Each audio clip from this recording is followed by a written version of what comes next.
Welcome to Positive Talk Radio. Our goal is simple: to explore evolving ideas one conversation at a time. So, stay with us as right now we present. We are so lucky, ladies and gentlemen, and I'm lucky because I get to talk to him directly, but you're lucky because we get to ask him questions, and I will try my best to ask a question that you would want to get an answer to. His name is Neil Seeman, and he is an extraordinarily talented man. He's worked all over the country, all over the world. He's worked in AI. He's a visionary. He's worked with some of the smartest people on the planet. He does a lot of papers, and as a matter of fact, Neil, you just did a talk in front of, and I forgot who that was again. Who was that? Hi there, Kevin. It's great to be with you and your guests. That was in Bethesda, Maryland, at the National Institute of Health and the National Institute on Drug Abuse in Bethesda. And we were talking about trust and innovation in the workplace. And it was a special annual lecture there, and it was really exciting to see scientists heavily engaged in the theme that I care about the most, which is innovation and mental health. Well, and I want to thank you for being here because I was so excited to have you here. I jumped right into asking a question without even giving you the just due that you are, and to say, Neil Seeman is with us, and Neil, how are you today? Thank you, Kevin. I'm well. I'm in Toronto. Yeah, and the weather is sunny here. We're getting very un-Canadian weather. And so, yeah, no, I'm in a good spot. Thank you very much for having me today. Now, are you thinking that it's good weather because it just happens to be, or do you think there's see, where I live in Seattle, I've lived here my whole life, climate's changing. I don't know how anybody can really deny it, but it's different than it used to be if you go back and stuff. So is it different in Toronto now than it was years ago?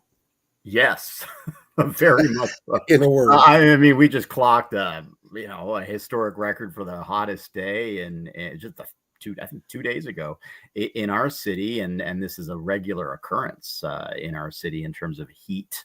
All sorts of animals. We have and I cannot speak to the science of this, but we're seeing a surfeit of rabbits in our multi generations of rabbits, I should say, on our lawn, in our backyard. I mean, these are just things that we just don't see in Toronto. But there are a range of things that certainly would suggest that things are changing. And our city, I don't know how much if you've been here.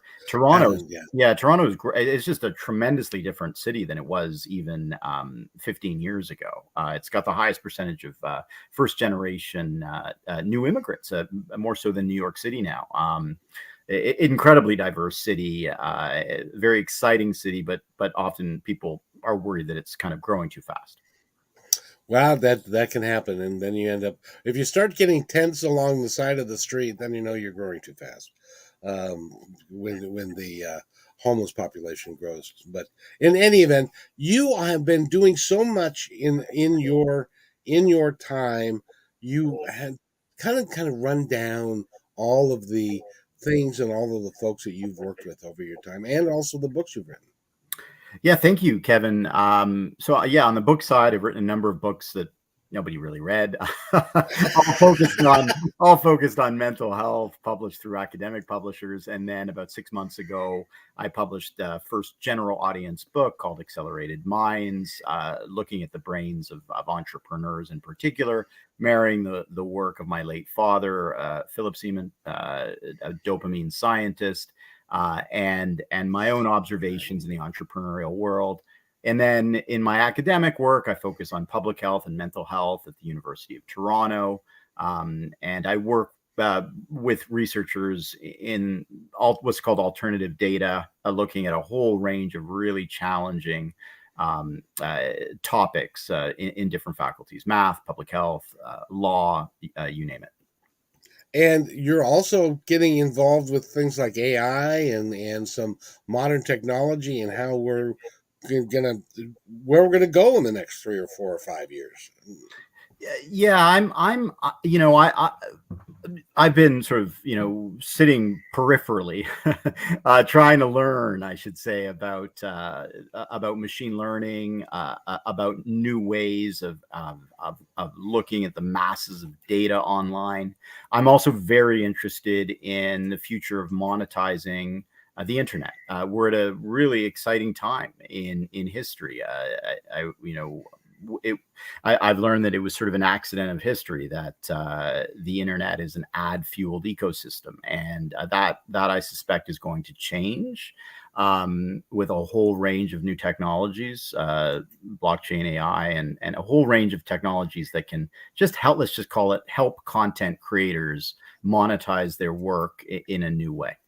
Can we focus on that for a little bit, because that is really exciting to hear that from being what I would like to consider myself, a content creator, and that it is very difficult in these circumstances today to monetize a podcast, to really make it work for a large number of them. A few of them have done well, like the Joe Rogans of the world and some of those, but a lot of them come and go. You've heard of podcast fade.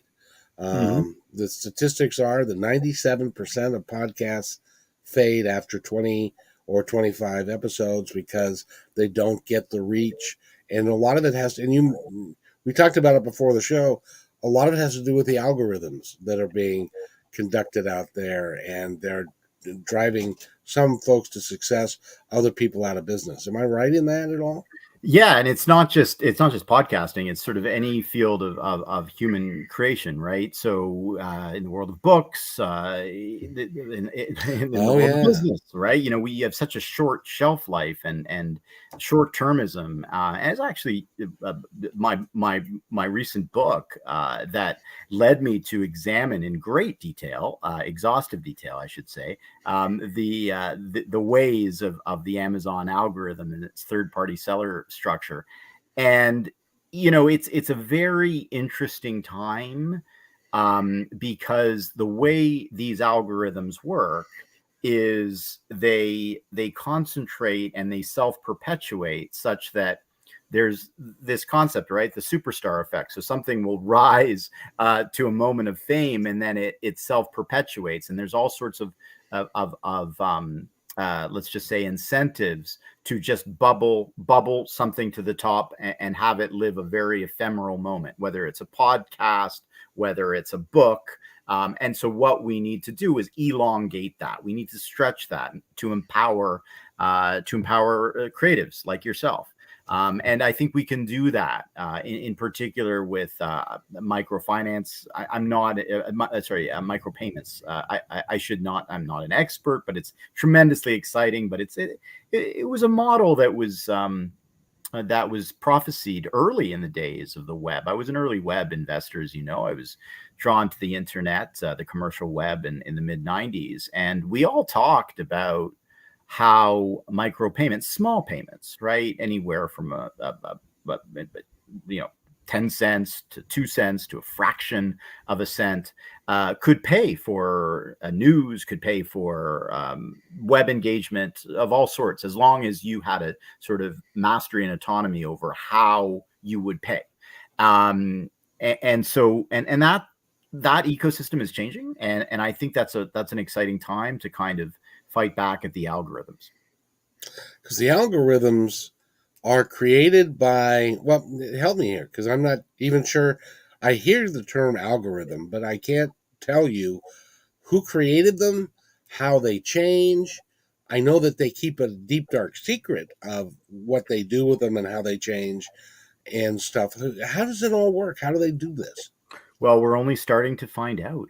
So the Wall Street Journal just today or yesterday broke a story, some redacted parts of the FTC case against Amazon, looking at precisely this and their initiatives. And and how it's done, essentially, in terms of the very high frequency, like in high frequency finance, the high frequency way in which the content creator doesn't even have time to react to the price change to change the price. And so it's really all about, at the end of the day, it's all about making money.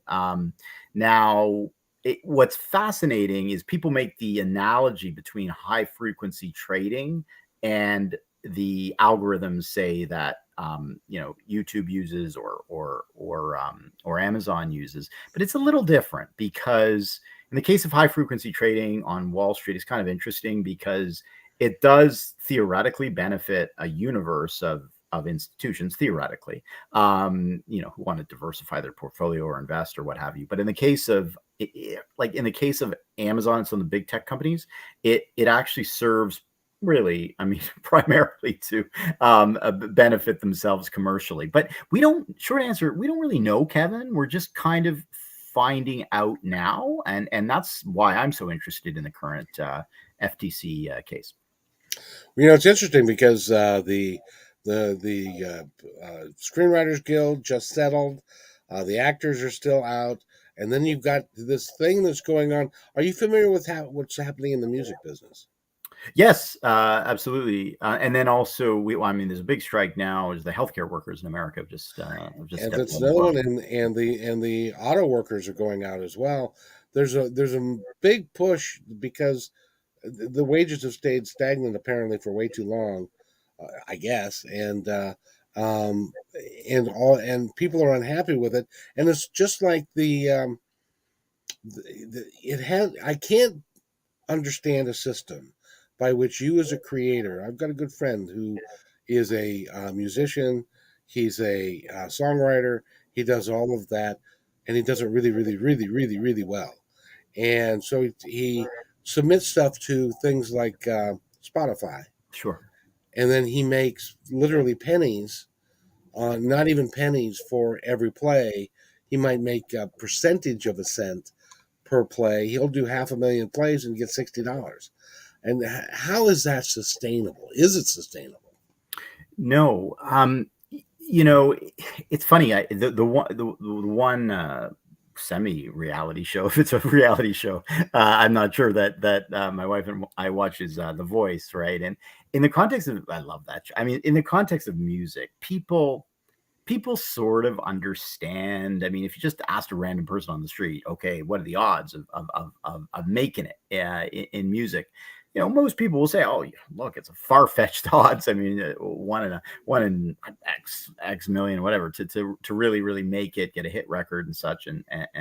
But in other areas of arts, in my family, we have sculptors, we have poets, we have a whole range of creatives.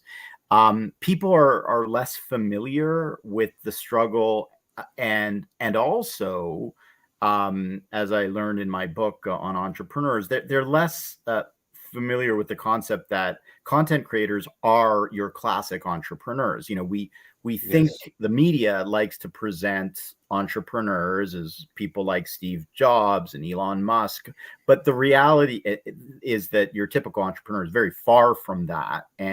And artists, that people, you may have heard of, one of our greatest artists, Neil Young. I often hold him up as a classic entrepreneur. So Yep. musicians are people who take, they take risks, controlled risks. They like to innovate, and they are entrepreneurs, and they're all small business people in many ways. And speaking of Neil Young, he didn't he pull his catalog from Spotify because he Yeah. because of some of the business practices and some of the folks that they were promoting, and that he didn't think was appropriate for them to be doing. So he pulled his catalog. But that's a real limited thing that he can do to them versus what they can do to him. Yeah, sure. I mean, he's a he in my books and the way I articulate it. I mean, he's a real classic values based entrepreneur. He's a fascinating individual. I mean, holds many patents.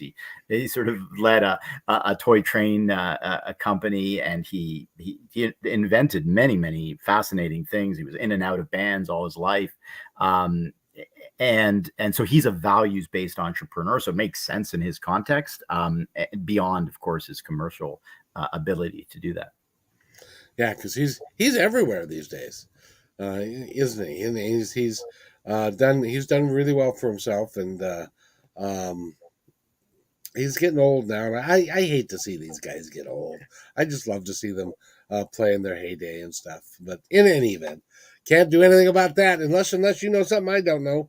Can you do But something no, about getting I'm old? not familiar with how to undo that process. But Well, you've been working with folks, in the healthcare business for a long time, so maybe there's something under the covers or under the blanket that you can share with us.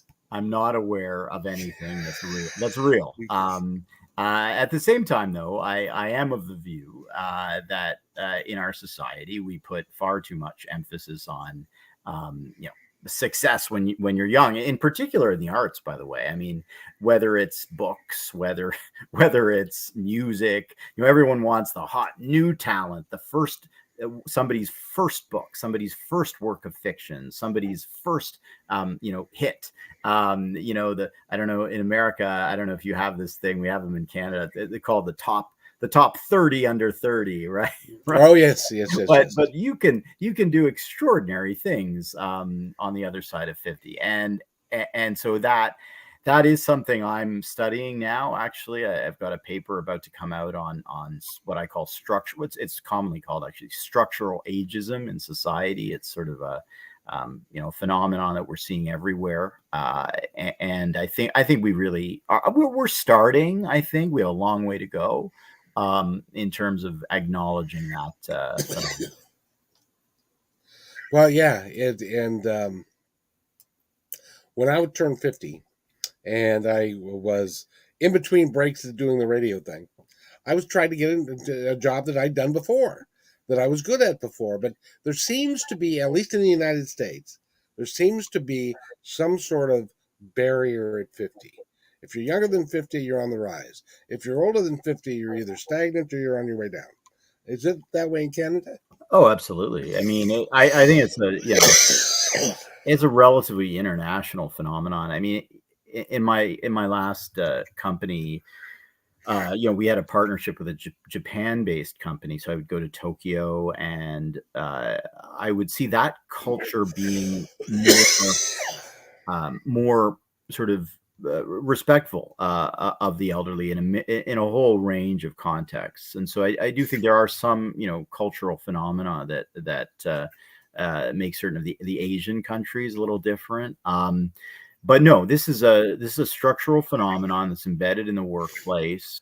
It's embedded in job ads, actually. I mean, it's really quite interesting if you start to comb through job ads, and you can even see sort of code words for young recruits, as opposed to people who are older. So, that being said, there are new policies afoot around being sensitive to even having your on your CV, on your resume, having the years in which you worked. So people are aware of the phenomenon, but it is really widespread, and can hurt a lot of people. Not just people who are older, but people who can really stand to benefit. And as you know, we have work shortages in a whole range of sectors. We could benefit enormously just in healthcare, by recruiting from older cohorts of people. Oh yeah. Well, and I was a salesperson most of my life, and then I found out that I couldn't get a job at 50, and then I went to work for driving a bus.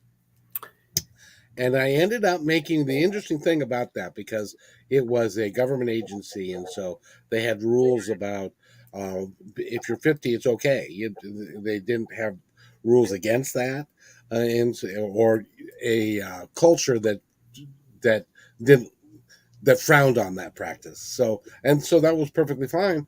And I, a 50-year-old guy does a great job driving a bus. I did a real good 10 years of accident free and all that kind of, showed up every day for work and all that kind of stuff. So it was a good deal for them, and it was a good deal for me, and it worked out really well. But I couldn't get a job in the private sector, and it doesn't make any sense to me. But that's, what do you do? Yeah, I mean, I think the sector where people complain about it the most is technology. There's a sense that our generation, there's a lack of awareness that our generation actually created the commercial web.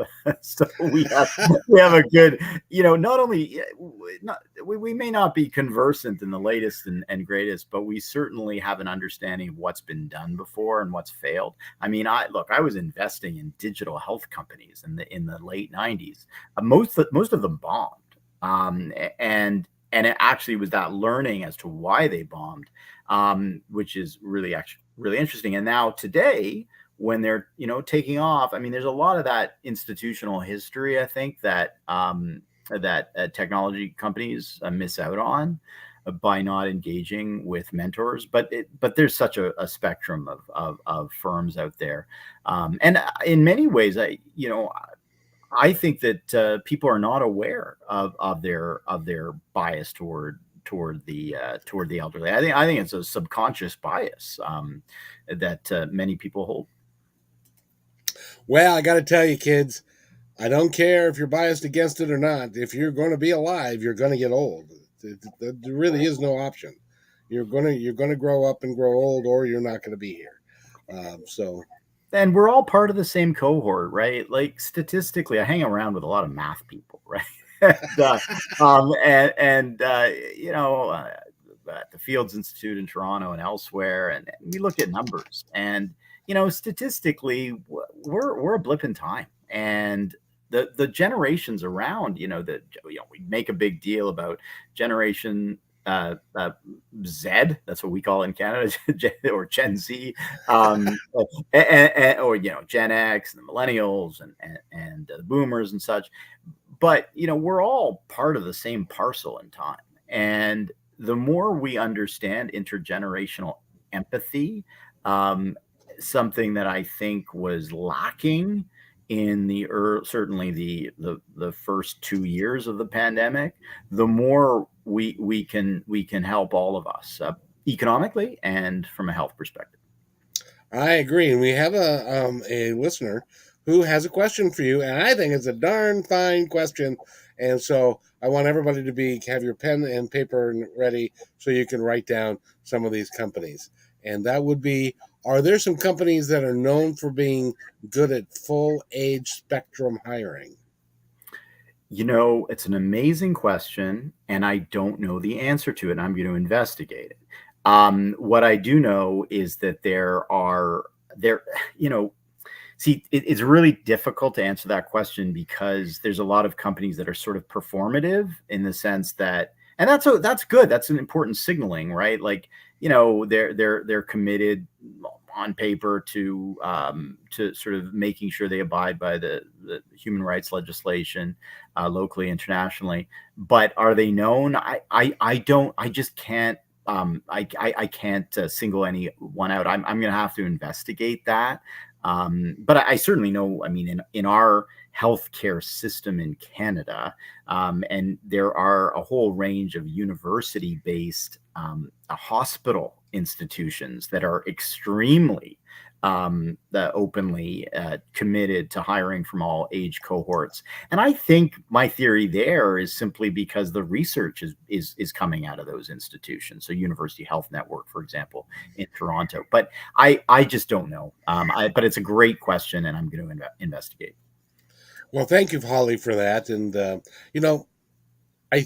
isn't it part of it is that as the wage or as the employment situation continues to tighten, I'm starting to see companies say, "Hey," matter of fact, in San Diego, same type of bus company that I work for, they are on the radio with an ad that says, "Hey, why don't you be a bus driver? We'll pay you $5,000 right out of the gate, and then we'll Right. train you, and then you're going to get paid this, and you're going to get rich, and you're going to be happy.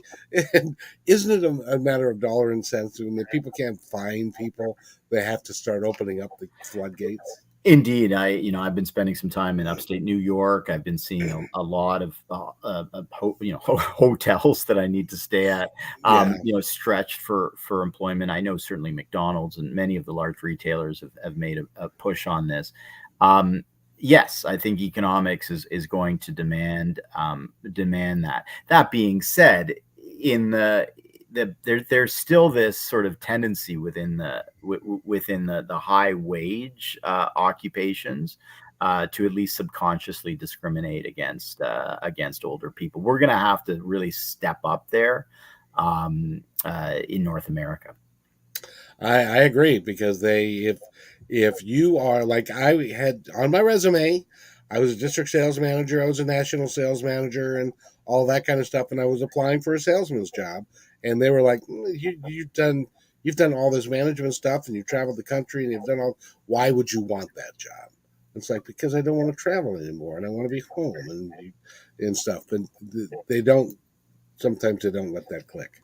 Yeah, that's interesting. I mean, in the context of sales, I mean, that's an especially odd conundrum. I mean, sales is a beautiful science, and it really takes a lot of experience to understand the science of sales, the diligence of process, and especially you being an entrepreneur. I mean, sales is essentially entrepreneurial. You continuously fail, but you still plod on, and then you have success, and you need to be determined against that boulder of failure that often comes down at you. So even just the psychological toughness that you generate over time, having been a salesperson, is intensely valuable in terms of mentoring and coaching other salespeople.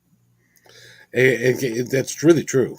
That's really true. But what I found is a lot of guys that were in the hiring position, they didn't want to hire somebody who was more talented or had more experience than them, because there was an ego thing involved.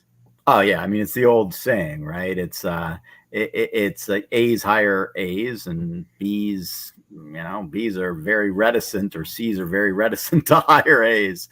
It's really one of those workplace truisms that keeps popping up everywhere. But when you think about it, and if these people, and you talk to some of the most powerful, successful people in the world, they will tell you that on a regular basis they hire people smarter than they are, Oh my because goodness, absolutely.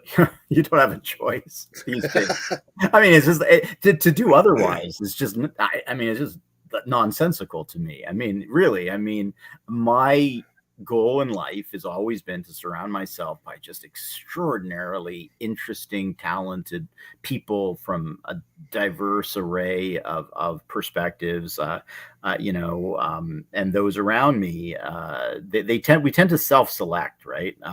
I call them mutts, right? Mutts. We tend to self-select. So it's not only smart and in intelligence and an IQ perspective, but it's just people who have made extraordinary accomplishments in different areas. And it's when those areas come together that innovation can bloom. Exactly. And by the way, we're talking with Neil Seeman, and tell us about your books. Where can they find all of your work?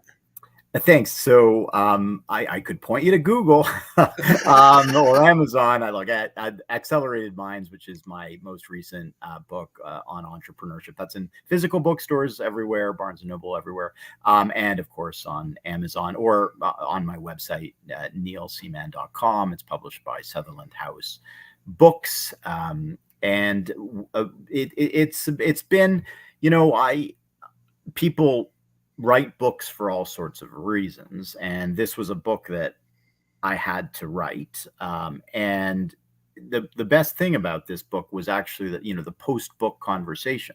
I've been talking with entrepreneurs from different areas, including, of course, the arts, from around the world, and speaking with them very openly about their mental health struggles. And I've been learning from them about the challenges and the solutions that they deploy to take care of themselves a little better. And I've been teaming up with some really interesting people to address this, and that's been a great journey.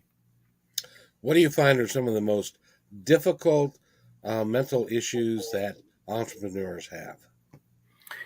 So yeah, I mean, so just scientifically, right? We know that the brains of entrepreneurs are super sensitive to the chemical dopamine. It's the chemical my dad studied all his life, and that can get out of whack. It can race too fast, and we often want to chase that early high, and that can lead to what we know to be very scary statistics. But twice the rate of hospitalization for major depression and suicide, anywhere from 3 to 10 times the rate of bipolar disorder, staggering degrees of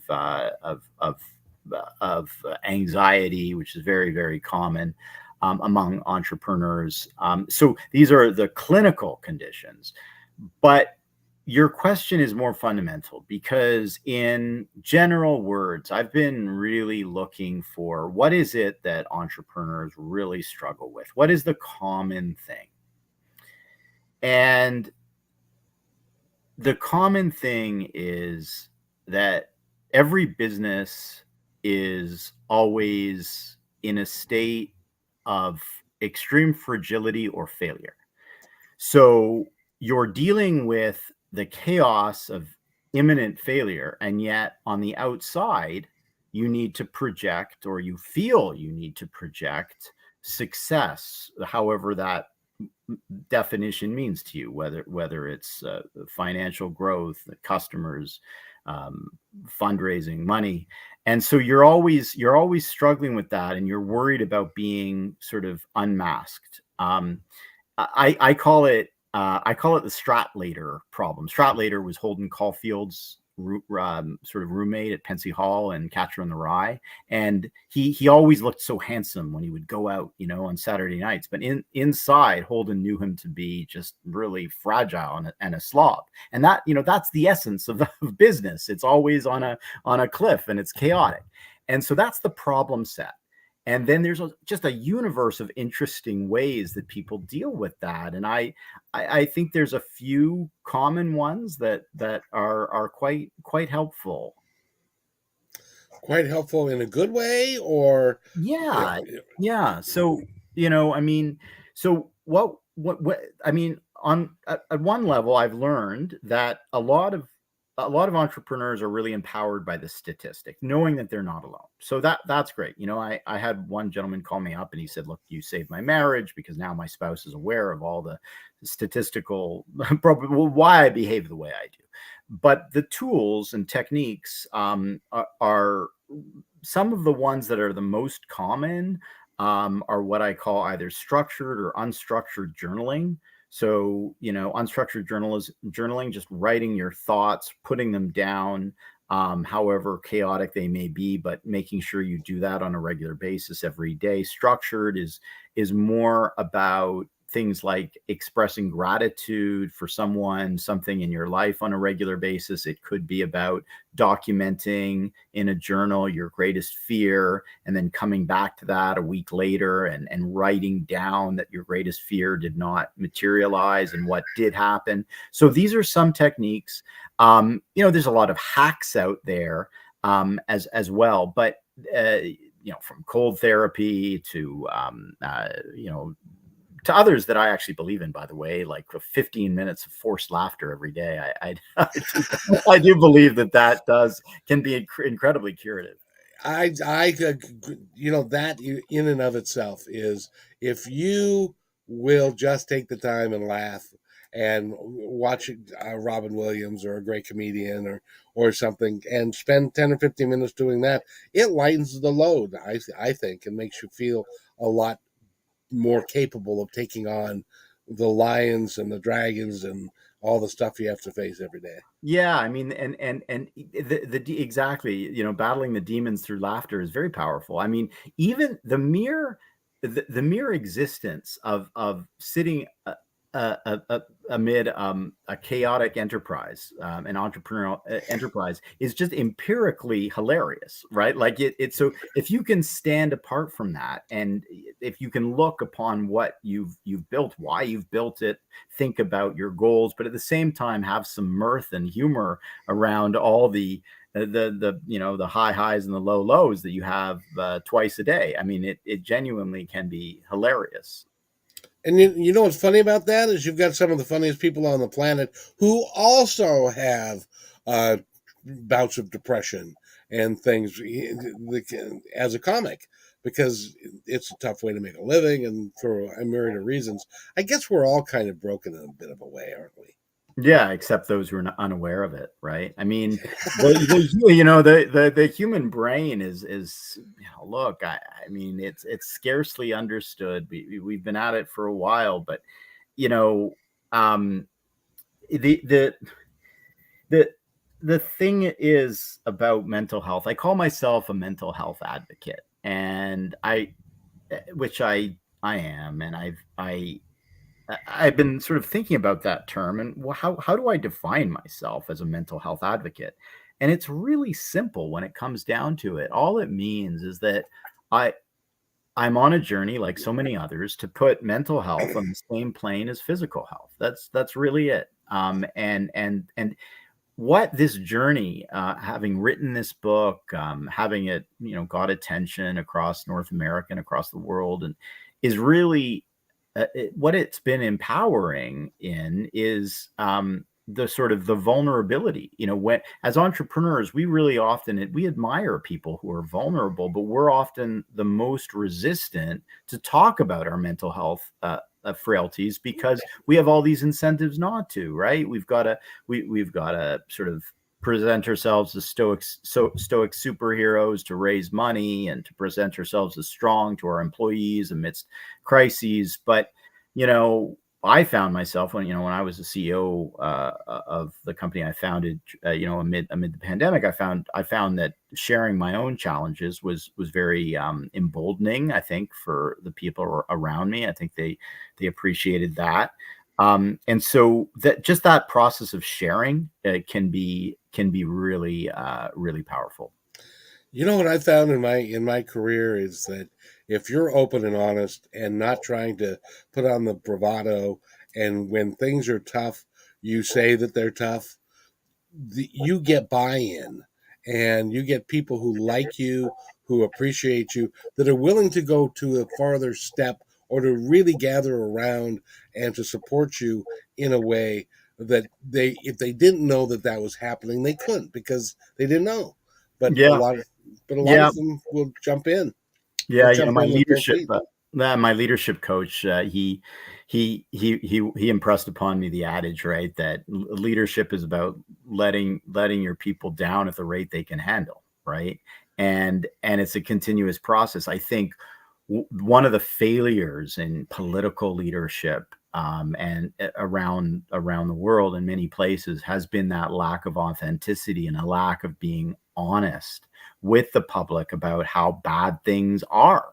Whether especially with respect to the economy, I mean, there's only so much statistics that can be ginnied up, let's just say, to make the economy look pretty, when the economics of just walking about tells you that people are in pain, and they can't afford housing, and they can't afford to make ends meet. And we have over a third of Canadians living from paycheck to paycheck, and worried about their, and these are working Canadians. I'm not talking about the Canadians who are unbanked and don't have a bank, don't have a shelter. So people are in pain, and so that authenticity, I think it was certainly lacking during the first 2 years of the pandemic, and I think we need to inject some brutal candor in political leadership. No, none of them want to be blamed for anything. And even if it happened on their watch, like the pandemic, I don't know if somebody could have come up with a magic bullet a little bit sooner or whatever. But it was tough. I mean, but nobody wanted to take responsibility for the fact that they were in charge when it happened.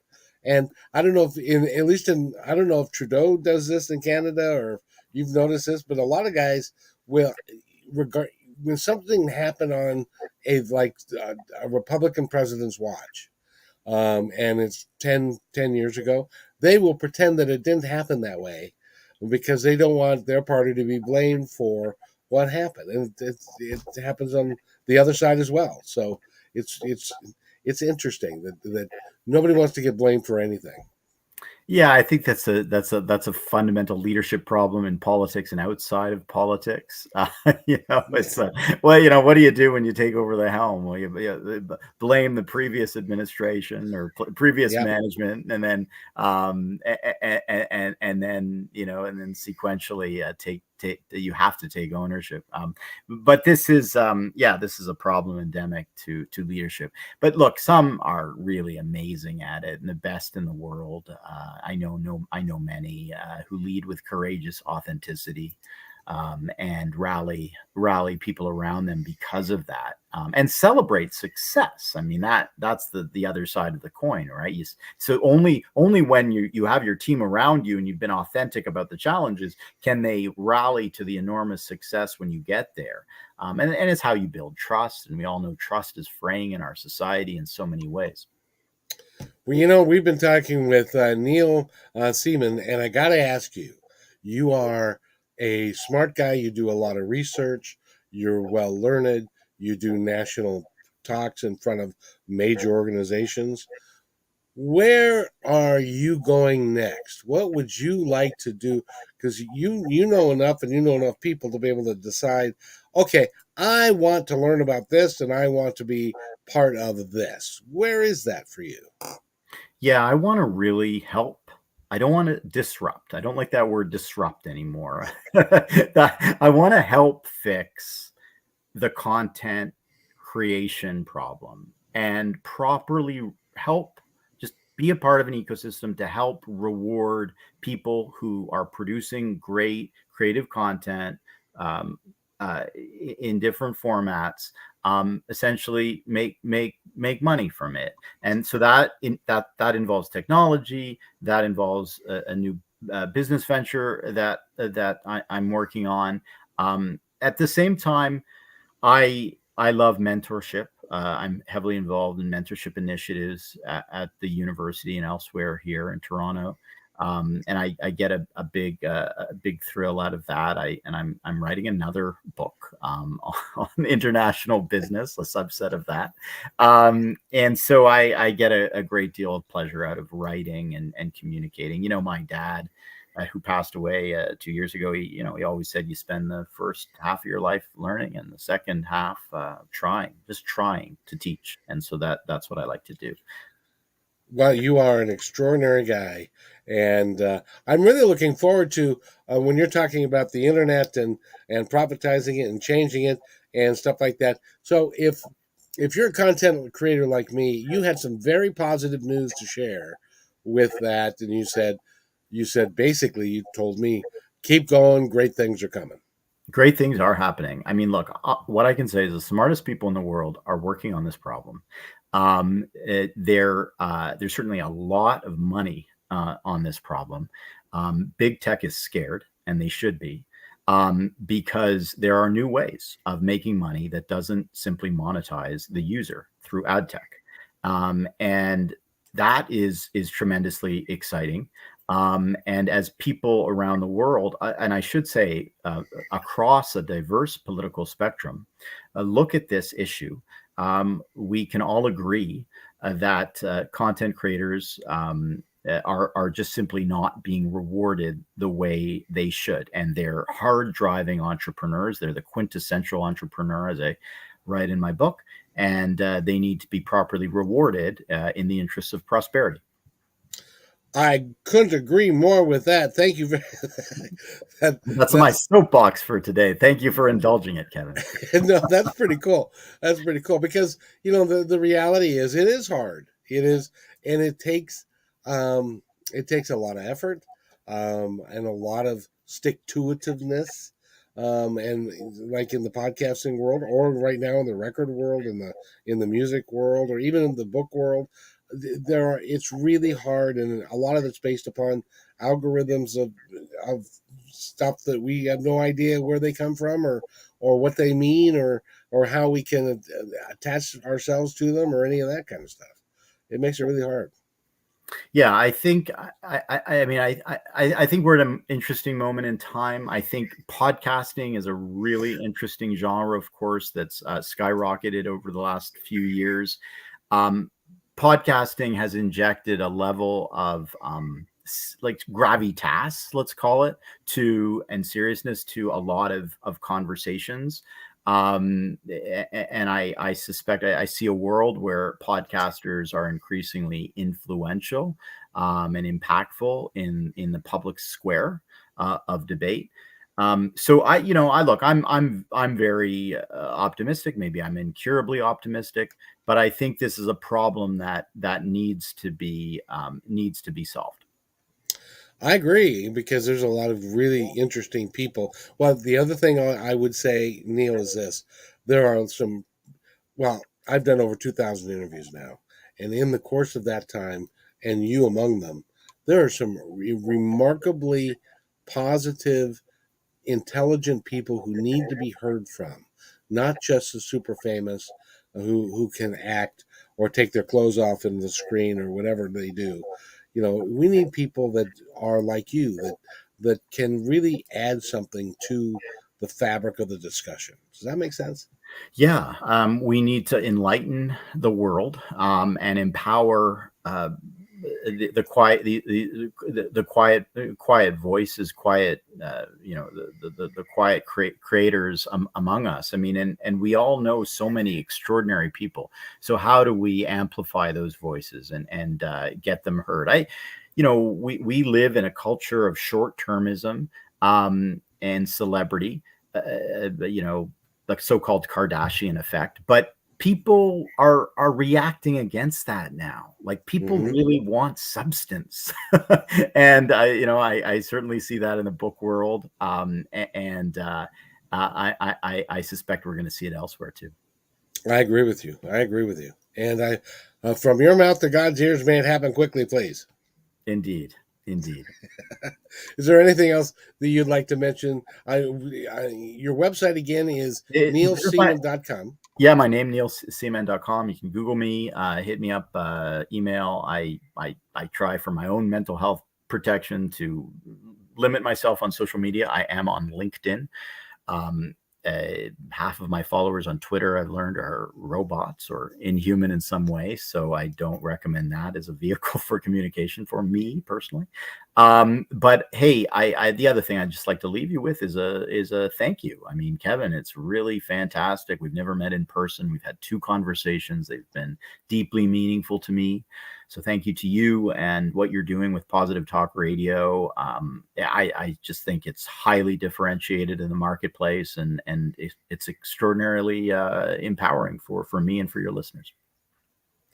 And you have to come back. Will you come back again? Yes, I will. I'm back. I'm your voice from Toronto.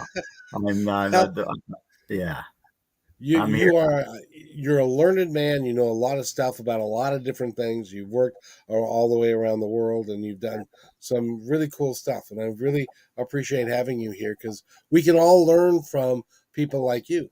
And I appreciate it. Thank you, Kevin. I really enjoyed learning from you. And let's keep in touch. Indeed, indeed. So thank you very much. We've been talking with Neil Seeman. Go to his website, which is neilseaman.com. He's got several books that are out there, and you can find all kinds of things. And if you're an entrepreneur, um, and you're interested in your own mental health, unlike Friday night when you don't have enough money to pay your employees and you're trying to figure it out and stuff, um, and your mental health is going down the shitter, as it were, get his book. It can help you. So I appreciate that. So, Neil, anything else you'd like to add before we go? No, but that was the greatest close in the history of podcasting. As it's, well, have you because you've been there as an entrepreneur? Oh yeah, no, I like it. I like it. I really do.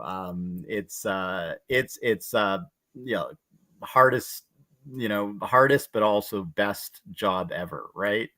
So there's nothing more rewarding than nurturing a commercial venture from birth to longevity, but it's brutally hard, but tremendously rewarding. Indeed. So thank you so much again, Neil, and I really appreciate you being here. And if you'll wait right there, I'll be right back. Hey, thanks for enjoying this episode all the way to the end. Please give us a like and subscribe to this channel. This has been a production of PositiveTalkRadio.net. Please visit our website, oddly named PositiveTalkRadio.net, for more details about us and our mission, which is to provide great positive programming designed to inspire us all.